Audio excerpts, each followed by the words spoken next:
Cool. I think Got it's it. live now. It should be live now. So Oh, do I have to push got it? Do I have to push got it? I think so. Yeah, I think it should be Oh, I fine. did. Either It way. just said Yeah, got it. I don't, yeah. yeah. Don't worry. What's up, y'all? My name is Azim. I'm the co-leader of In the Field 661. We're a mutual aid group out in Bakersfield, California. Our main program, we do a variety of different programs. Our main one is where we go out every week, feed houseless folks. Now we actually started a new different style program. We got into contact with a couple of political prisoners out in Delano and in the Central Valley.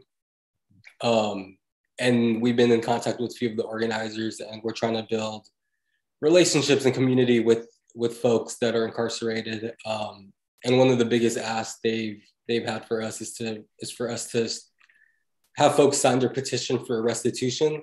One of the prisoners in there was in solitary confinement for over 30 years. He was in prison when he was 16, solitary for 30 plus years, mainly because he was organizing with Black gangs, with Mexican gangs, and forming a unionship between the two. So to like cease the violence. So a lot of like that political activity he got really in trouble with. So we're working with him and a few other folks to try to bring awareness to that. And I'll float in the petition somewhere here. Today it's gonna be a cool episode, I think, today. We got Professor Dr. Thompson and of course my co-host Colin. Colin, you wanna introduce yourself real quick? Yeah, my name is Colin, friend of Azim, PhD candidate in education here at Oregon State University. Big fan of Professor Thompson and co-host of the Soul Force Ones podcast, which was highly inspired by the work of Martin Luther King Jr. Wow. Yeah, thank you. Yeah, so we'll be speaking with Professor Dr. Thompson. He is the ethnic studies professor at Oregon State University. I've had the pleasure of taking 2 classes with him, and I probably wouldn't be where I'm at today without his insight and his teaching. It's OSU's very, very lucky to have him as a professor. Such an amazing person, instructor, all the things. And I'm really excited for this talk because Professor Thompson and I talked a lot about Malcolm and Martin just in his office hours. And I've learned so much, so I'm excited to have this sort of really just informal discussion with him about Martin, Malcolm, spirituality, and like all these different things and the way they kind of transformed their lives, right, into revolutionary like spirituality, right? Like how they carried those principles on to these different aspects of their lives. And I'm gonna go ahead and stop talking and have Professor Thompson sort of give a few of his discussion points, and we could have a discussion off of that. So yeah, Professor Thompson, please take it away. Thank you. Thank you. Thank you much, Azim. Thank you, Colin. Thank you for the invitation. Yeah, it's really I'm honored. I stressed on this a lot, but I have some points I want to make on this, and I've gone over again. I'm drawn kind of heavily on the sword, and I'll explain that as I go through the sword and the shield there by Joseph P. Nile in that sense. But then there in discussion, there are speeches. I reread some of El-Hajj Malik al-Shabaz's speeches and from his letter from the Hajj and some other things. So it's really important. There's a lot of ways we can go on this, but I thought I wanted to begin where they were together and seen in public together in the U.S. Senate. And I want to begin. This is in 1964. And Malcolm and Martin Luther King at this particular time share a status as leaders, religious leaders in the U.S. Both are in D.C., Washington, D.C., sitting in the Senate gallery, viewing and listening to the filibuster on the Senate floor. Now, previously, the House has passed the Civil Rights Bill of 1964. The Senate is resisting the passage of the bill. King emerges at this time, and this is still in 64.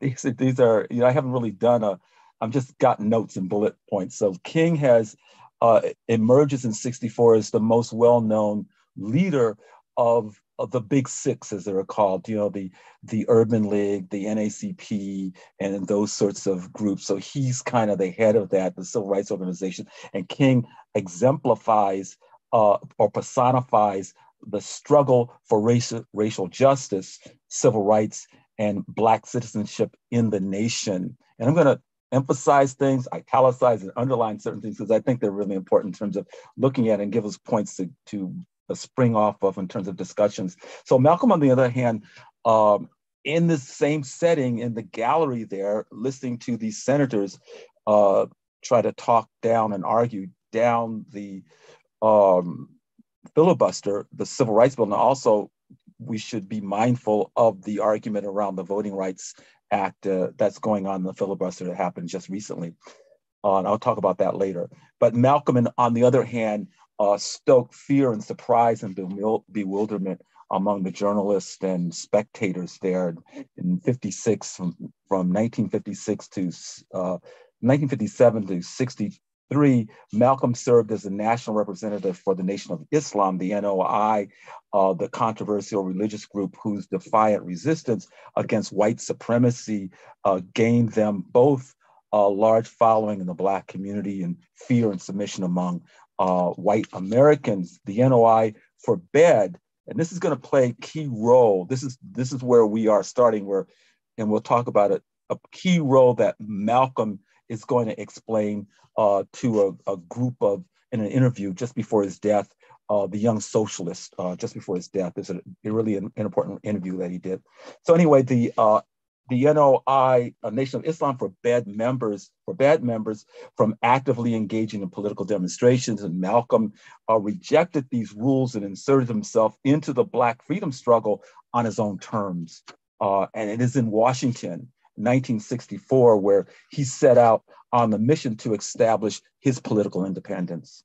Okay, so Malcolm's reputation by this time has established him as the most vocal critic of white supremacy ever produced by any Black American who preceded him. And Malcolm, as Joseph Peniel Joseph talks about, says, can be viewed as the Black American prosecuting attorney, unafraid to charge America with crimes against the Black community. Malcolm set his political sights on eradicating, quoting him, the racist cancer that is malignant in the body of America, he says.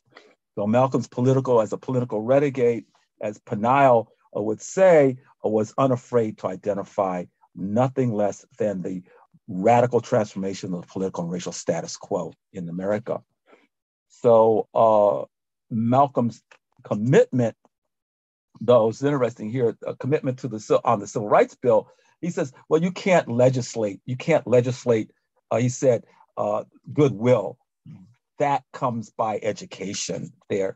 Now, King mirrored at the same time, in a quiet way, King mirrored Malcolm's skepticism about the ability of effectively legislating racial justice in the United States. So publicly, Malcolm offered support for the pending legislation.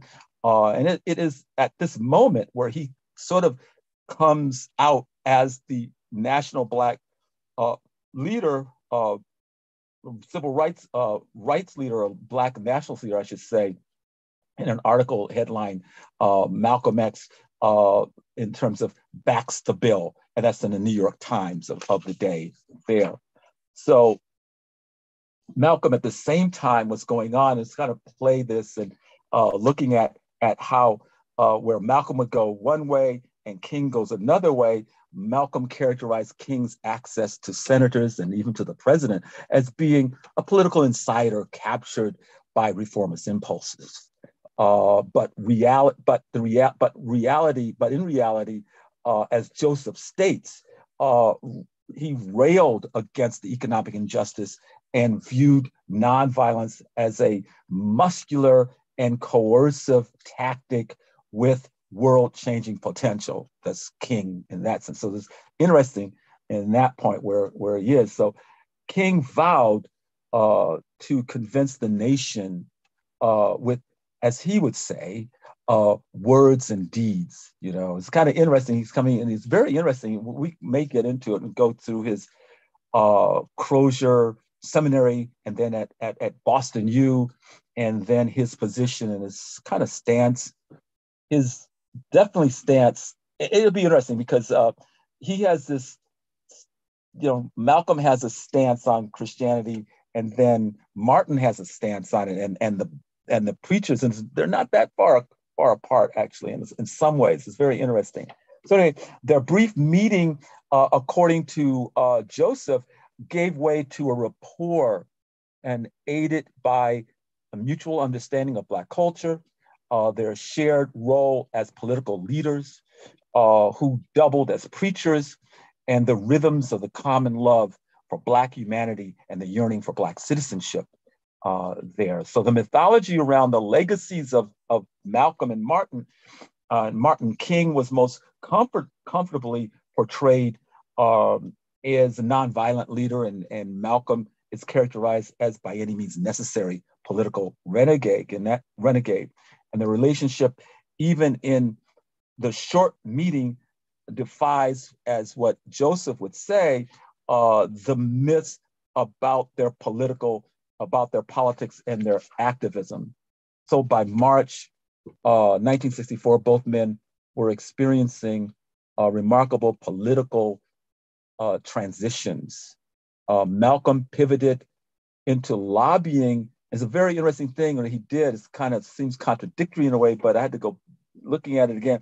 Pivoted into lobbying and protesting, threatening and cajoling democratic institutions, and the goal of achieving Black dignity. Malcolm engaged with American democratic institutions head on in a manner that allowed him to not only participate in the civil rights struggle, but reframe it as a global movement of human rights, one that connected civil rights activism in America with the movements of political self-determination in Indonesia and in Nigeria.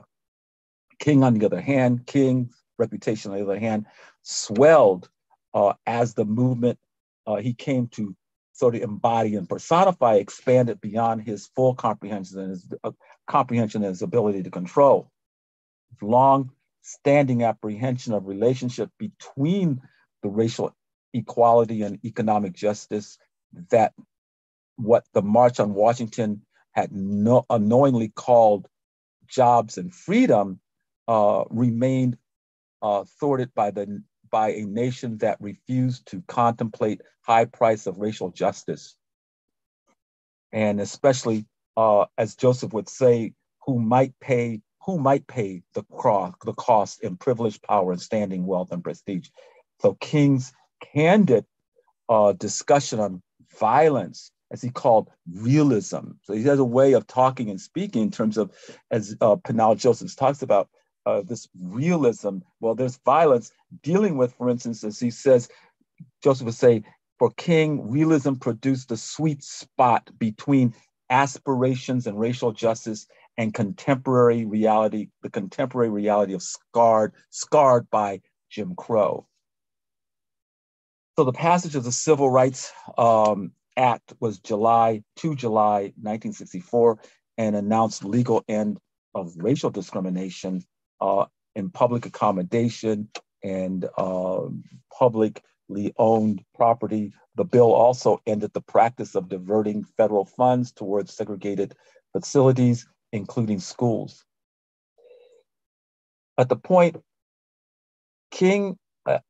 the assassination of Malcolm X on 21 February 1965, as it says, broke the hearts of many millions of African Americans who had quietly claimed him as their unspoken champion, alongside of tens of thousands who openly did. King's assassination on 4 April 68 is characterized by some and by Joseph as a global tragedy. Quoting him, his untimely death indelibly altered American history, invoking the national trauma that we have yet to recover from. Joseph goes on to say, and I'll quote it fully, "A troubling shadow haunts King's legacy, blunting his impact on American democracy in many ways. Racial segregation in America has worsened since King's death. National progress has reversed by local, state, federal policies, from gentrification to zoning laws to tax codes that have made dreams for racial integration a distant, unseen horizon." So here's some bullet points I just want to kind of share, just some thoughts and just kind of reading and going back over this that I want to do. And there's some others, but there's so much. I'm just going to go and have you ask questions. I can riff off of different ways of going. So Malcolm, one point, in the popular imagination, is a political sword, gives as a political sword for the radical Black nationalism that found its stride during the Civil Rights era and fully blossomed during the Black Power movement.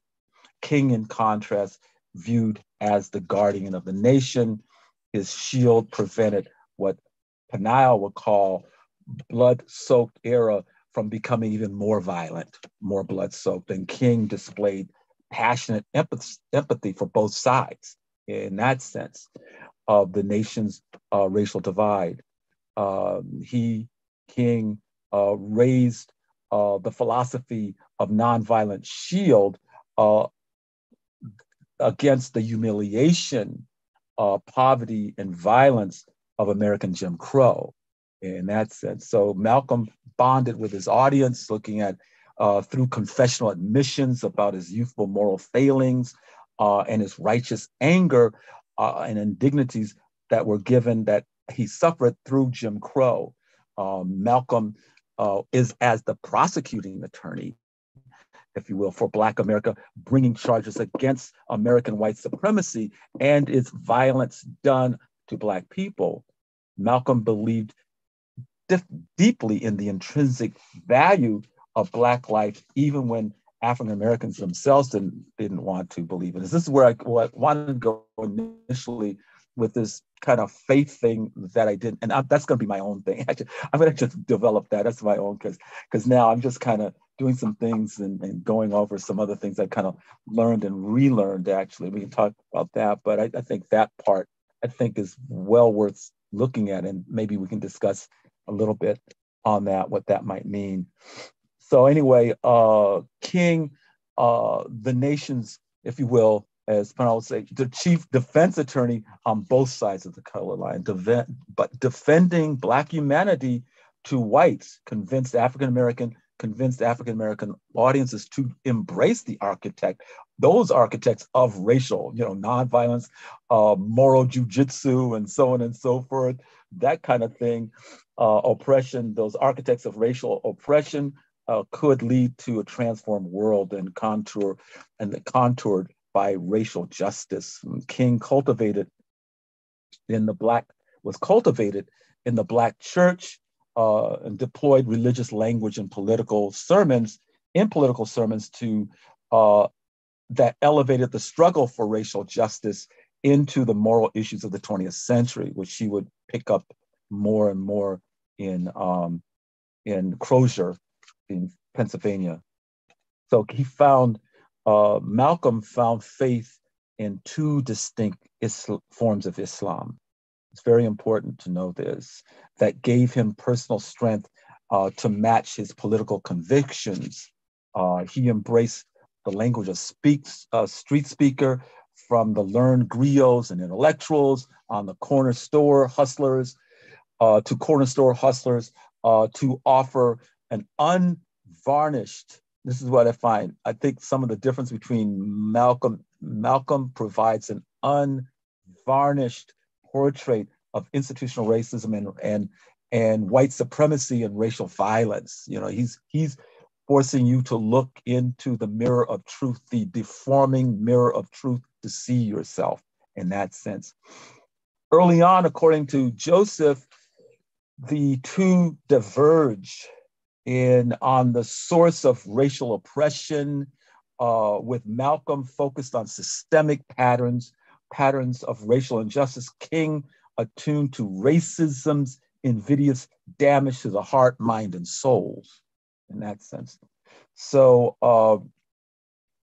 let's see, Martin assaulted democracy's rear flank, if you will, in speeches and demonstrations that sought to compel the government and institutions and political leaders to reconcile, sort of shame them, in that sense, at long last. And the sacred words, using the sacred words of the Constitution, enshrined in the Constitution, to prick their conscience, if you will. Malcolm orchestrated a direct frontal attack confronting democracy's jagged edges of police brutality, economic injustice, and anti-Black racism. Okay. So Peniel Joseph characterizes Malcolm and Martin this way. I'm going to quote him. Alive, and I think this is important here as we get on, alive, the two became permanently bound in the public imagination as the Janus-faced symbols of Black freedom struggle that might decide America's political fate.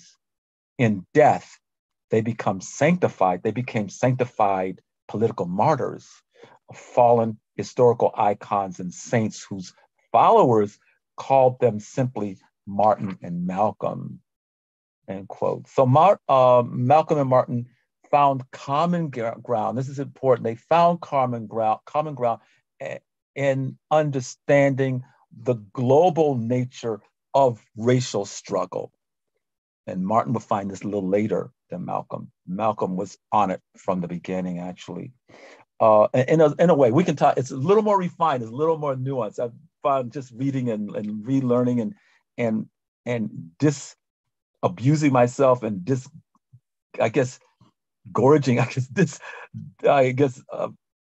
clearing out channels of just kind of some things are true there, some things are not, or whatever. I go, oh yeah, there's this very subtle emphasis in certain things that lead us away from really getting a clearer picture of it. So I think this is better. They both had this sort of global sense, but it's a little bit muted in Martin than in Malcolm. They both fervently believe in the moral and political rightness of anti-colonial movements and in the right of self-determination for indigenous people. King called the personal and political ties that bound humanity together world house in that sense. That is where the fates of individuals, nation states, towns, cities, and hamlets were inextricably linked. They had that understanding. It's a very interesting piece there, World House. Malcolm satisfied his search for international political inspiration in 1955 at the Afro-Asian Conference in Bandung, Indonesia, and an event that symbolized the third world's political coming of age. And Malcolm and Martin's political activism took place against the backdrop of decolonization and freedom struggles, the epic fights where political revolutionaries challenged the prevailing social and political order of the last century. So specifically, Malcolm envisioned Black solidarity on a global scale, and he does. Is really interesting in one of his talks. Well, he saw it at Mecca for sure, and he had to rethink. And there's a very interesting conversation he had with the foreign minister of Algeria, who really challenged him on his notion of Black nationalism. Very interesting. And he says, I had to go back and rethink this thing, and everything. We can talk about that. It was a very poignant moment for him in Algeria at that particular time. So anyway, specifically, Malcolm envisioned Black solidarity on the global scale, a political revolution that brought genuine freedom, dignity, and liberation to Black people the world over. Malcolm often criticized American democracy, blasting it for its hypocrisy and everything. But the United States is domestic and international, in his international speeches, as an unrepentant empire, the proverbial, as he would say, and I've heard him say this in speeches, the wolf, disguised as humankind's liberator. I think that's important, especially nowadays as we're looking at the wolf trying to free Ukraine, or did they try to free Afghanistan, or let me say, maybe it's Yemen, I don't know. Anyway, so I'm sorry. But anyway, King, on the other hand, transformed American democracy by placing the civil rights struggle at the center of the nation's origin story. To redo that origin story, kind of interesting. On this score, Joseph Panal points out, quoting him, King's dream implicitly acknowledged democracy's jagged edges, what Malcolm called a nightmare of political and economic oppression made worse by the nation's perpetual state of racial denial. Now, I'm going to shift a little bit gears here and kind of go, and this is where I was going to go. So this is really just notes, actually, in a way. So Earl Little is Malcolm X's father, and he revered him greatly. And I'll just go. So he's a Baptist preacher, and Malcolm's found his religious and political calling in prison. But he traces his political lineage to the Jamaican-born Pan-Africanist Marcus Garvey and to his father, Earl Little. King grew up in the Black church, enrolled in Morehouse College at 15, and found his passion for theological underpinnings of the social justice seminary. Social justice, I should say, in seminary, and that would be Crozier Theological Seminary in Pennsylvania. And he finished his doctorate at Boston University, where his work contained seeds of the religious and philosophical interpretations of racial justice that would animate his political activism all his whole life. King found a place to grow intellectually and morally, and even, I might add, spiritually, in the Protestant social gospel that insisted that religious faith be tied to worldly deeds. And just going back, what I said earlier, this notion of, you can almost pair and look at King and Malcolm, or Martin and Malcolm, and words and deeds, and the ballot or the bullet. And King might say, look at faith and works coming out of, and Malcolm might even say that because he probably knew the Bible. And then you go to theory and praxis, and in some way like that. So those kind of all roll through, at least as I'm looking at it. And if I was going to write this more, I could really go in that step there. But I think it's important to know that. So words fits in there. So that's why he threatened that, look, if we don't get what we want in the bill, then we're going to go and have demonstrations. We're going to go out. And that's what he was doing the day it was cut down. So anyway, ending it with this, and Joseph Panal in his book talks about, sword and the shield, and argues people have used that in a simplistic two-dimensional way. And he's arguing this, and he's looking at that the sword and the shield argues that Malcolm and Martin, after beginning as rivals early on, developed political partnership that could be clearly seen by examining their destinations. You have to look at where they wound up at there, respectively, what the destinations respectively reached towards the ends of their lives. At the end of their lives, it can be clearly seen that both encouraged each other to become more like the other. The end, you become more like me, I'll become more like you in that sense. And finally, I wanted to end with this, because I think this is kind of important. It ends with another bill. It's the Voting Rights Act, actually. And so finally, in closing weeks of January 2022, the Republicans in the Senate blocked two key pieces of legislation intended to restore voting rights protection that the civil rights activists of the 1950s and 60s dedicated their lives to achieving. On August, I should say, 1965, the Voting Rights Act was passed.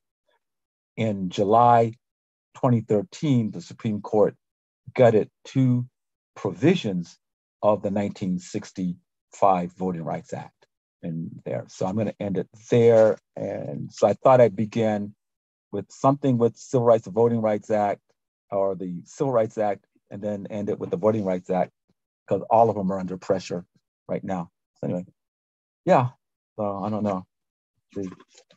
Yeah, no, thank you for that. That's a great way to tie in everything together. And it just kind of shows like none of this is static. It's dynamic, and it like links back to one another, right? And it's almost like a domino in a lot of different ways. I appreciate you taking the time and doing that, Professor Thompson. I know I had one question. Colin, do you have a question you want to ask first? So you had a quote earlier in the talk about how Malcolm was talking about how you can't legislate hate out. It needs to be through education.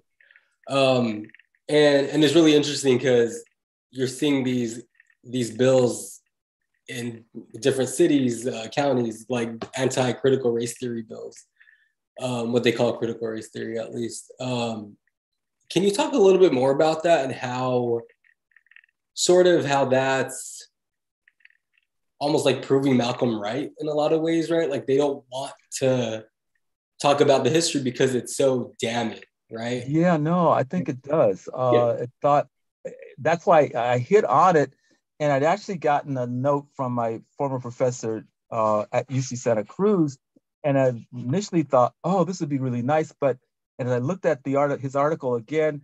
He sent me something about the Voting Rights Act, and this is a Civil Rights Act. And I think there's one way you can look at it is that okay, so I can be corrected, but as far as the various, let's put it this way. Okay, so the Civil Rights Act that was passed in 1875 was overturned in 1883.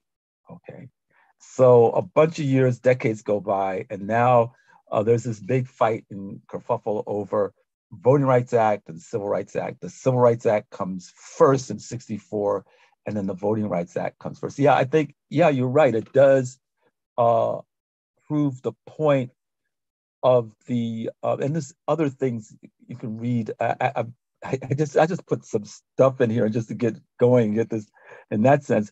But I guess the intractableness of white supremacy's unwillingness to deviate or to give anything. I think in reading it closer, I didn't get all that.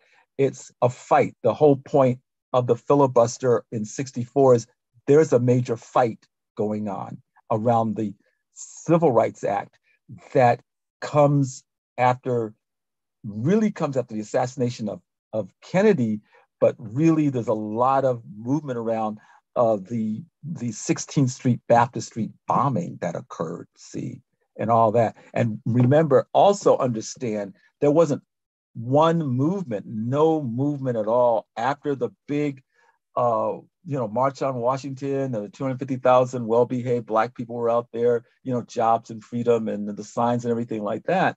And Malcolm was there. Malcolm was in a hotel in the back, was there, as he termed it, the farce on Washington. Okay. So, there's a sense of, I said, this unvarnished, this willingness to look at the beast straight on and call it what it is. And I can't say to you, well, he said education, because I kind of read and looked at it and said, okay. But when you read later on, you get a different feel. I just kind of took some things out of because I had just read another book a few months ago by his daughter, Malcolm X and everything. And I didn't draw on that, but I thought I'd do this one here and look at that. Yeah. I hope that answers. There's been no bill. 2013, the Voting Rights Act was gutted, and I found it fascinating because they went after Spanish speakers and native speakers. That went after that. Now it's going after others in that sense. Yeah. Yeah. So kind of speaking about the 60s, right? Of course, Malcolm gets assassinated at 65. And then, so one of my all-time biggest inspiration is Huey Newton and kind of like the Black Panther Party, right? And what they were able to do. You have Huey going to see Malcolm in early 65. Mm-hmm. Malcolm starts the Organization of Afro Unity, right? Afro-American Unity, sorry. OAAU, yeah. Yeah, in the beginning of 65, Pan-Africanist, right? Like that's sort of the trajectory he's going on. And then you have a guy like Huey, right? Coming out from the South, going to Oakland, beginning organizing there. And it's really interesting. I always find it interesting because like, if you look at like Malcolm and Martin, they were so spiritually driven. And not saying Huey Newton wasn't, but it manifested itself in different ways, right?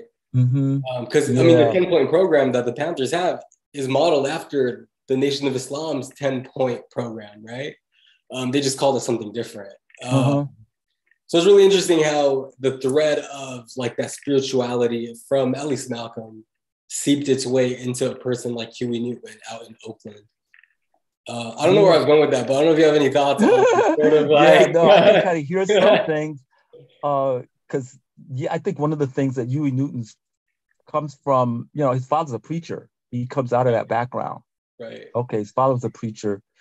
And so you have that, and I think the thread all the way through the Black community in terms of Black liberation theology kind of is a thread that runs through a lot of that.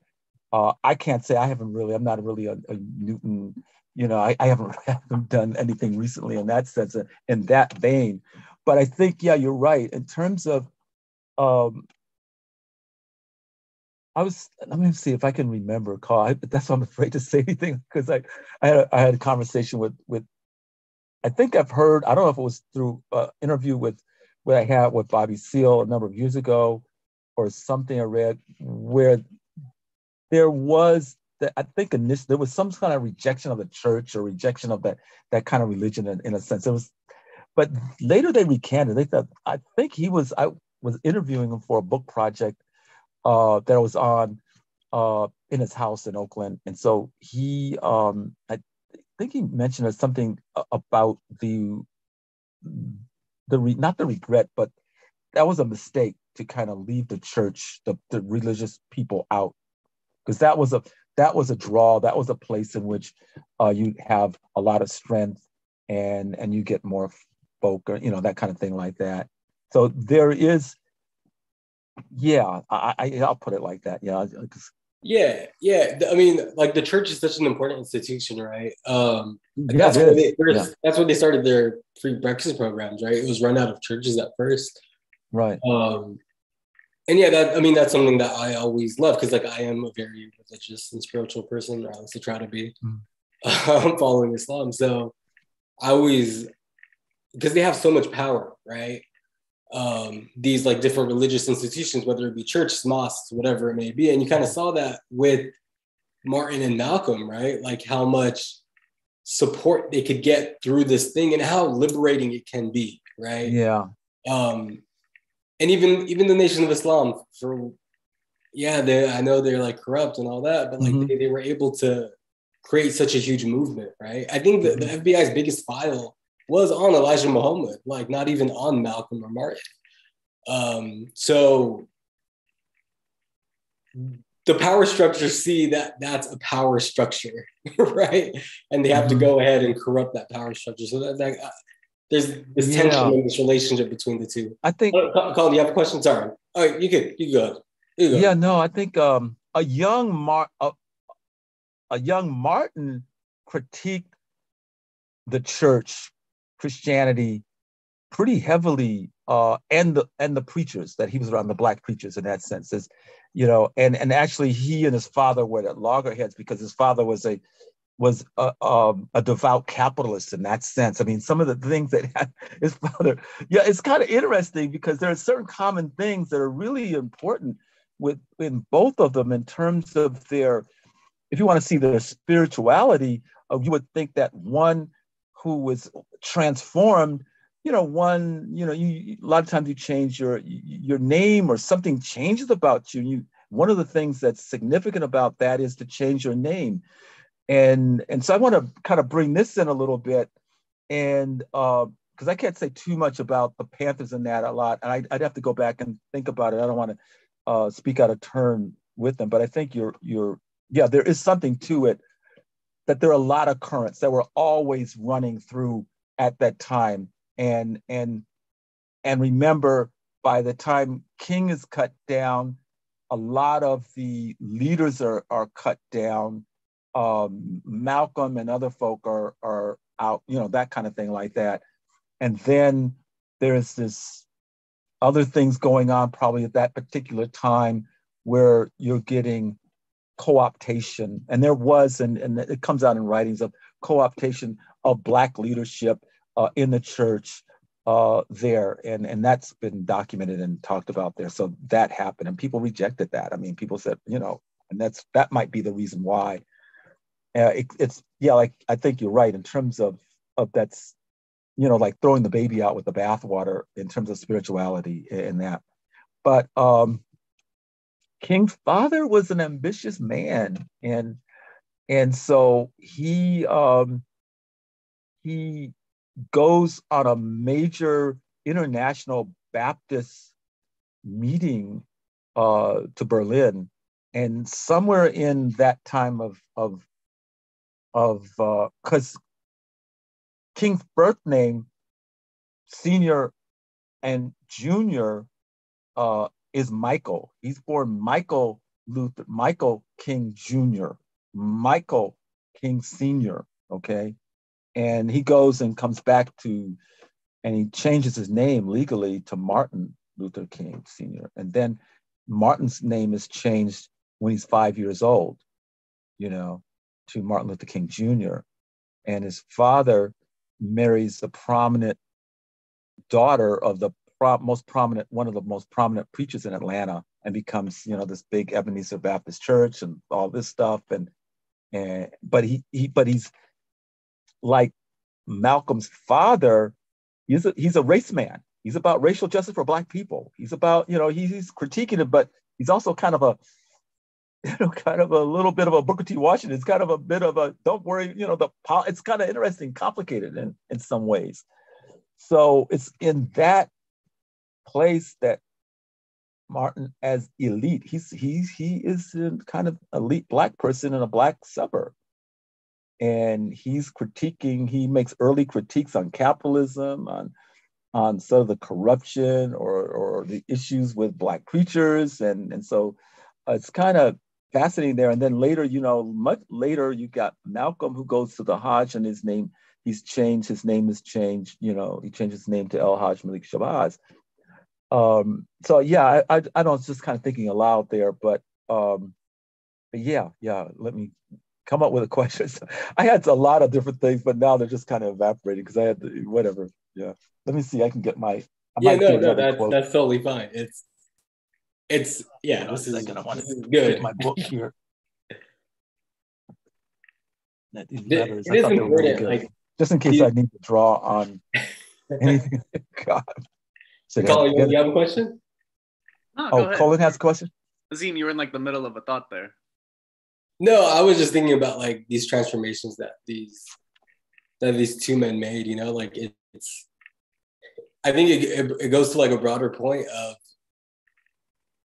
just because you could always transform your thinking, right? Like they were never, not to say this again, but they were never static in their thoughts, right? Like they all had their like significant transformations, like Malcolm, it was more like apparent, right? Because grew up young without a father, right? Or his father gets killed, goes to jail. Like there's these like critical junctures, right? Mm-hmm. He speaks out against JFK, gets exiled from NOI. Like there's all these different things. So it's like these stark differences, but like Martin, it's a lot subtle, right? Where he doesn't, at least in the beginning, he was kind of like silent on like Vietnam, right? Things like that. And then you see him turn and become more radical, quote unquote, right? So it's like this trajectory, like it never stops, right? Like you can always learn, you can always grow. And I do think that like ties back to like their spirituality and like that vein, if that makes sense. Yeah, no, definitely. I think in terms of you're claiming God or Elohim or Jehovah or Allah, and Islam is peace, and that then yeah, if you're going to be true, I mean, he says something very similar says something like that in the opening comments beyond Vietnam at the Riverside Church, Riverside Church uh, talk he gave April 4, 1967. Well, it says, his conscience, his Christian conscience, he's got to say something. He can't, he's got to do something. But in the meantime, in the run up to that, he's getting, he's being challenged on a lot of fronts. He got challenged in 65 by some of the young brothers down in Watts, and they're saying, "What are you talking about, man? The biggest purveyor of violence, is America." He comes up and brings that line up and everything like that. He got that out of the street, and everything. And from these guys or his wife, Sister Coretta Scott King, is pressing him behind the scenes on Vietnam and on those sorts of things like that. I guess the thing that's there, even with all the mistakes and the errors and the frailties of being human beings and and being men who were born in a time where the roles for men and women were pretty much set. They're pretty kind of set, and as one author said, the king kind of relished, enjoyed that role, enjoyed that privilege, if you will. He would change over the time there, but King really begins to see the light after the killing of Malcolm X. He goes, "Oh, I don't have it here. I had something. I couldn't put it in there." So he says, "Okay," he can see it. Then he says another, I guess, epiphany in Chicago, where you can see the absolute breadth and depth and width of white supremacy and white hatred, anti-Black hatred in Chicago. He's hitting the bottle of the head and this kind of stuff like that. And then he does, and one of the things that a lot of people they don't see and think about King as having some of the things on socialism. He was on. I mean, he gave talks on that. But what happened? And this is the power of the media. The media ignored those. They ignored those until later on. And so it's very interesting. He had given comments on that, and they were just going into some place where they would, like a soundproof room, and it was being absorbed into the cones and you couldn't hear it. Where we were looking over here at Malcolm and Malcolm, oh, that's the one. So in a way, this is a subtle framing of the debate of who you're going to follow, who's your leader, and that could be set up to, in some way. And I don't want to give too much power to those who want to maintain control and divide and control and divide and rule. But there is, to me, I think something to be said about that, to look at that whole thing, look at how that is, in fact, occurred. So he makes that statement. Yeah, it's important in terms of faith. I was going to start off actually with a quote from the Bible out of Hebrews 11:1. Faith is the substance of things hoped for, the evidence of things unseen. There's another, I really like the phrasing of it, because the point that I think both of them exemplify and see as men of faith, they can see that, yes, in spite of what the empire and the empires that sprang off of the European continent and colonized the world, and then the latter-day empire, the mother of apartheid states, actually, says that we are nothing, that Black people are nothing. They were able to have vision, or given vision to see past that. They said, no, we do. Black people have dignity. You have dignity. You're made in the image of God, just like they are. Just like they are. Here, and they went and fought, and they applied, and their politics came to being worked out in space and time, here on Earth. in a way that sometimes we get too much caught up in, in the mechanics of this strategy here, and was this a tactic or a strategy or this nonviolence or by any means necessary. But the real threat, I think, is you kind of bring up, but really the spiritual thing that comes through that is transforming people, that's keeping people who have been marginalized, put it mildly, suppressed, depressed, all sorts of things, and around the world for that matter, says, no, you have dignity, and I'm going to champion your dignity. God has made me your tribune. Always made me your tribune. I'm going to champion that. Come with me. That sort of thing like that. Yeah. Or can you come with me? Yeah. So I don't know. Yeah. I think that's. Yeah. No. I don't know. What do you think? Yeah. No. I think that was great. I completely agree. And I do think that was probably a good place to stop as well, just because I don't want to take too much of your time. We're running what time up is it? Close to 6 o'clock. Running up to almost an hour. I don't want to take too much of Professor Thompson. Wow, I wish we could, man. That's yeah. I'll definitely bring you back if you would like, because we could literally do a whole series on Malcolm and a bunch of different things too. Yeah, I've learned so much in your class just about the danger of a single story, like all these different things that I would love to have you back and to try to untangle these. Definitely, and I'll probably go and read. I'm just looking. I got it on my desk now. I'm going to read.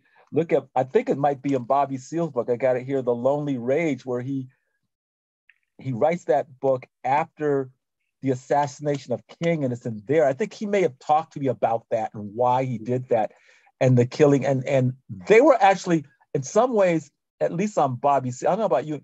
They were closer than common imagination, common understanding actually speaks to. Now I'm kind of looking at the book and thinking about it, kind of comes back on a conversation it seems like I had either on the phone or with him at his house. Yeah, there. Yeah, I actually read Seize the Time over winter break from Bobby. What was that again? Seize the Time. Oh yeah, Seize the Time. Yeah, I got that right here too. That was like in the 70s though. So I guess it was. Yeah, I've got it's right next to it. Yeah, I got it there. Yeah. Lonely Rage is about what happened, I think, after the killing of King, and how that was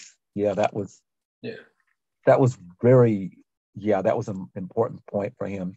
But there's so much stuff. In terms of, his trips to Africa, you're looking at Malcolm and Martin and Mal. It's funny, Martin goes earlier in some ways, but it's a different, it's a different kind of, and then Malcolm goes and he's brought in, he's challenged about Black nationalism, where he says, hey, the foreign minister says, well, how does that include me? I'm white, I'm Algerian, I could be white in that sense. And so Malcolm says, he had to really think about that, because it's also interesting because he's asked the same question by Yuri Kochiyama. Yuri Kochiyama, the sister, she says she's Japanese American. She's just come out of the concentration camps out of Arizona, some of them places like that. She's going to the East Coast, forget the West Coast. I'm going to New York. They're in New York. And she says, well, how am I included in this? And they have this, not debate, but a big discussion, I think, in her apartment, somebody's apartment there. And everything. It was like they said it all night long. So I think both of them weren't arrogant or puffed up so much in themselves that they could change. They were humble enough to change, admit mistakes, and go on and grow. I hate to say the cliche, none of us are perfect. No, none of us are perfect. But yeah, it's heavy, in that sense. And then to see the witnesses that come in and talk about them, is there a way, whether John Lewis is I read a statement by John Lewis who says everything's about Malcolm. And if you, then people on the continent want to know, well, look, if you are if you're saying, where are you on Malcolm? And if you're not with Malcolm, we don't even want to hear you. Get off, go, get the plane, get the flight out, kind of stuff like that and everything. So it's very, very, very interesting. It's fascinating and in that respect. And so I find this talk at the Ghanaian University fascinating also. But that's about it. Yeah, I guess. Yeah, I mean, yeah, like we were saying, there's so many different ways we could take this. And yeah, definitely, we'll keep in touch, Professor Thompson. We would, of course, love to have you to talk about all these different types of issues. And yeah, in the ways we can. So we're still live. I can see live on. Yeah, we're still live. I'll cut the live off. We're off.